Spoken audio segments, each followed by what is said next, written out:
Hello everyone.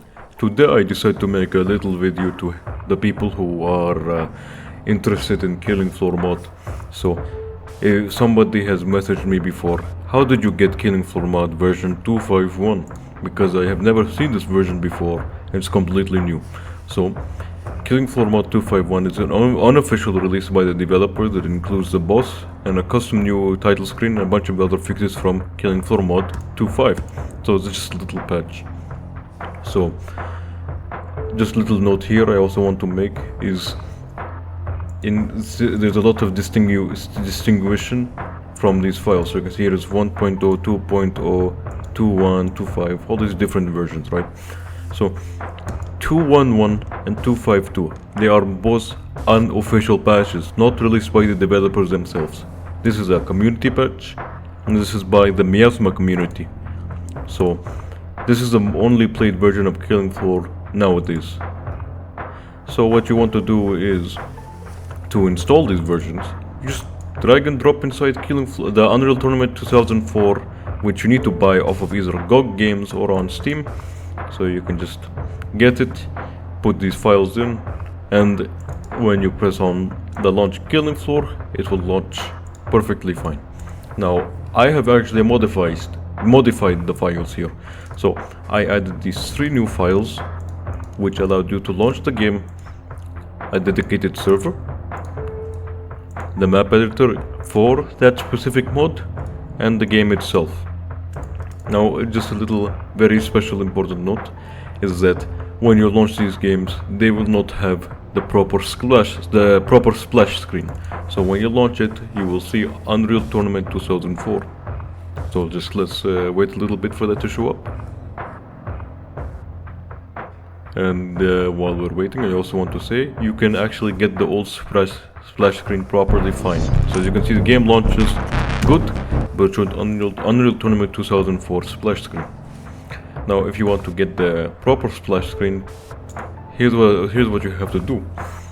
Now only this version will have this proper splash screen. The only reason why is because it has the proper file name or folder name, mod name, KFMod20.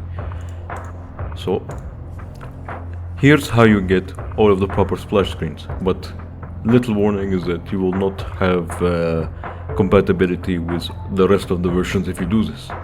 So what you need to do is rename all of these to KFMod20. Make sure to modify the launch Killing Floor to have KFMod20. Go into the system.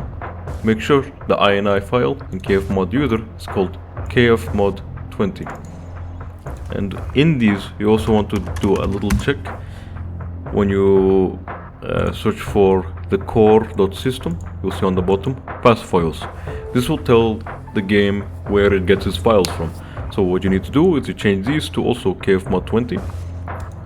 For KFMod 1.0, you just need to remove the 1.0 at the end. So I'm actually going to show you how to do it. Just remove the KFMod 1.0 at the end of everything.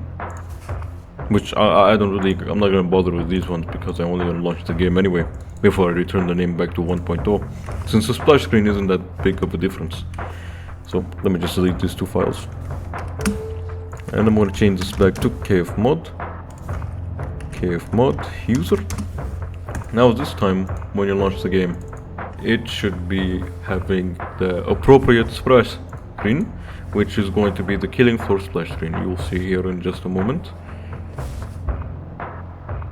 You can, there we go. Can't find file entry.